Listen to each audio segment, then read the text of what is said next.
Top 7 most dangerous natural disaster in the world. दोस्तों, जैसे जैसे हम दुनिया में मानव विकास की ओर आगे बढ़ रहे हैं, वैसे वैसे हम प्रकृति के नियमों का उल्लंघन भी करते जा रहे हैं, जिसका परिणाम हमें प्रकृति समय समय पर देती आई है और ये बताते आई है कि प्रकृति के साथ छेड़छाड़ या उससे उलझना मानव के लिए कितना खतरनाक साबित हो सकता है। और जब ये प्रकृति अपना भयानक रूप ले लेती है तो सबको घुटनों पर ला देती है और करोड़ों अरबों रुपए के नुकसान के साथ लाखों लोग अपनी जान गंवा बैठते हैं। तो चलिए आपको दिखाते हैं 7 सबसे खतरनाक नेचुरल डिजास्टर जो हमारे लिए काफी विनाशकारी साबित हो सकते हैं और हुए भी हैं। Number 1, water sprouts. दोस्तों, आप सबने टॉर्नेडो के बारे में तो सुना ही होगा, पर वाटर स्पाउट का नाम शायद ही आपने सुना होगा। दरअसल वाटर स्पाउट टॉर्नेडो की तरह होता है और जब तेज गति से घूम रही हवा जब कभी भी नदी या समुद्र की सतह से मिलती है, तब वो पानी को अपने साथ हवा में खींचने लगती है और कुछ इस तरह वाटर स्पाउट बनते हैं। दोस्तों, वैसे तो इनसे घबराने की कोई बात नहीं है, क्योंकि ये ज्यादातर समुद्र में बनते हैं, यानी सतह से काफी दूर ही बनते नजर आते हैं। कभी कभार ये समुद्र में शिप या जहाज के लिए खतरा बन जाते हैं, लेकिन लोग समुद्र में अपनी शिप या जहाज को दूसरी दिशा में मोड़कर इससे बचकर निकल जाते हैं। पर सतह पर इसकी कहानी उल्टी है। ऐसा देखा गया है कि ये वाटर स्पाउट जमीन तक आ गए हैं और इसने काफी भारी मात्रा में तबाही मचाई है और नुकसान किया है। Number 2, typhoon. टाइफून दरअसल एक आंधी होती है जो इतनी खतरनाक होती है जो अपने रास्ते में आने वाली सभी चीजों को तबाह कर देती है। दोस्तों, ऐसा ये खतरनाक टाइफून 26 अक्टूबर 2020 फिलीपींस में देखने को मिला था। वहाँ इस आंधी का नाम गोनी रखा गया था। वैसे तो फिलीपींस दुनिया का तीसरा ऐसा देश है जहाँ सबसे ज्यादा नेचुरल डिजास्टर आते हैं, लेकिन गोनी नाम का ये टाइफून इतना विशाल और खतरनाक था कि इसकी तेजी से सरसराती हवाएं इंडोनेशिया में तबाही का मंजर सा उमेड़ सा दिया था। ये इतना खतरनाक था कि इसका अंदाजा आप इस बात से लगा सकते हैं कि इस तूफान की हवाएं करीब 220 किलोमीटर प्रति घंटे की रफ्तार से बह रही थी। ये बात यहीं तक नहीं थमी, इसकी तूफानी हवाएं 310 किलोमीटर प्रति घंटे की रफ्तार तक पहुंच गई थी। 24 अक्टूबर से 6 नवंबर 2020 के बीच आई इस आंधी ने फिलीपींस के साथ साथ चाइना, ताइवान में भी आतंक मचाया था, जिसका खौफ लोगों के दिलों में आज भी है। Number 3, tornado. जैसा कि आप सब इस वीडियो में देख सकते हैं कैसे ये टोर्नेडो तबाही का मंजर मचा रहा है, शहर में गूंज रहा है। जी हाँ दोस्तों, टोर्नेडो एटमॉस्फेयर प्रेशर में चेंजिंग आने की वजह से टोर्नेडो फॉर्म होते हैं। और आपकी जानकारी के लिए बता दें, 1.5 किलोमीटर चौड़ा और 80 किलोमीटर तक लंबा हो सकता है। वैसे तो टोर्नेडो ज्यादातर खुले मैदानी इलाकों में बनते हैं, लेकिन 1977 में अमेरिका के मियामी शहर में एक ऐसा भयानक दिल दहला देने वाला टोर्नेडो आया जो समुद्र से धीरे धीरे शहर की ओर अपना विकराल रूप लेकर आगे बढ़ रहा था। इस टोर्नेडो का साइज इतना बड़ा था कि देखने वालों के रोंगटे खड़े हो गए और शहर वासी इसे देखकर दंग रह गए थे। गनीमत ये रही कि टोर्नेडो शहर में प्रवेश नहीं कर पाया। आज भी इस टोर्नेडो की रिकॉर्डिंग देखकर लोगों के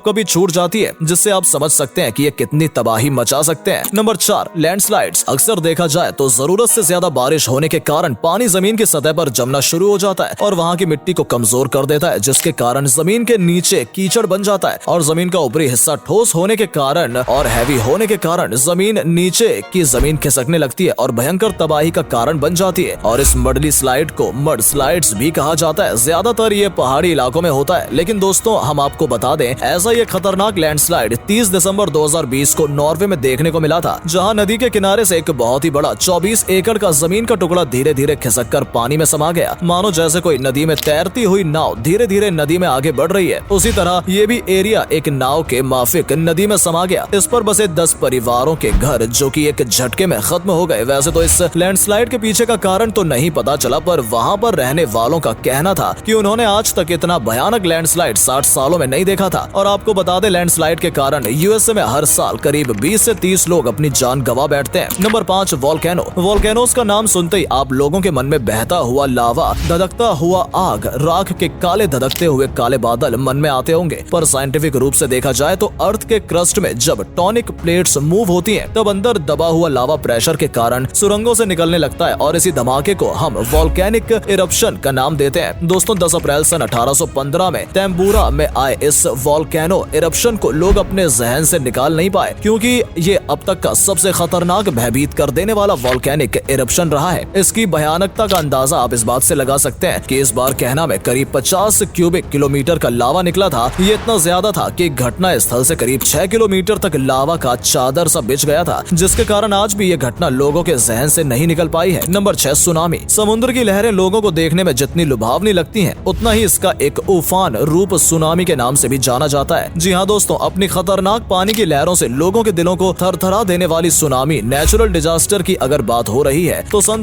2004 में आए हिंद महासागर सुनामी की बात ना हो, ऐसा हो ही नहीं सकता। 14 साल पहले 26 दिसंबर 2004 में इंडोनेशिया में आए 9.1 रिक्टर स्केल के भूकंप ने ऐसी तबाही मचाई जिस वजह से समुद्र में बड़ी बड़ी लहरें उठने लगी थी, जिससे सुनामी की लहरें 50 से 100 फीट उठ गई थी और ये तेजी से भारत, इंडोनेशिया और श्रीलंका की तरफ बढ़ रही थी। सुनामी के आते ही लोगों में हड़कंप मच गया था और किसी को कुछ भी समझ नहीं आ रहा था। समुद्र के किनारे बसे सभी शहर तेजी से पानी के नीचे दबते चले जा रहे थे। इस सुनामी में करीब 20,28,000 लोगों ने अपनी जान गंवा दी और काफी लोग लापता हो गए। Number 7, earthquake. दोस्तों जरा सोचिए, आप अपने घर पर बैठकर आराम कर रहे हो और तभी धरती जोर जोर से कांपने लगती है। जी हाँ दोस्तों, हम बात कर रहे हैं अर्थक्वेक यानी भूकंप की। दोस्तों अर्थक्वेक को हमने इस लिस्ट में सबसे ऊपर इसलिए रखा है क्योंकि किसी भी नेचुरल डिजास्टर के मामले में भूकंप सबसे ज्यादा बड़ी मात्रा में तबाही मचाने और लोगों की जान लेने के लिए जाना जाता है। और ऐसा ही कुछ चिली में रहने वाले लोगों के साथ हुआ। 22 मई 1960 को जब सब लोग दोपहर में रोजमर्रा के काम कर रहे थे तो तभी 9.6 मैग्नीट्यूड के अर्थक्वेक ने सबको हिलाकर रख दिया। इसमें करीब 1600 लोगों की जानें गईं और लगभग 20 लाख लोग बेघर हो गए। ये अर्थक्वेक अब तक का सबसे खतरनाक अर्थक्वेक माना जाता है।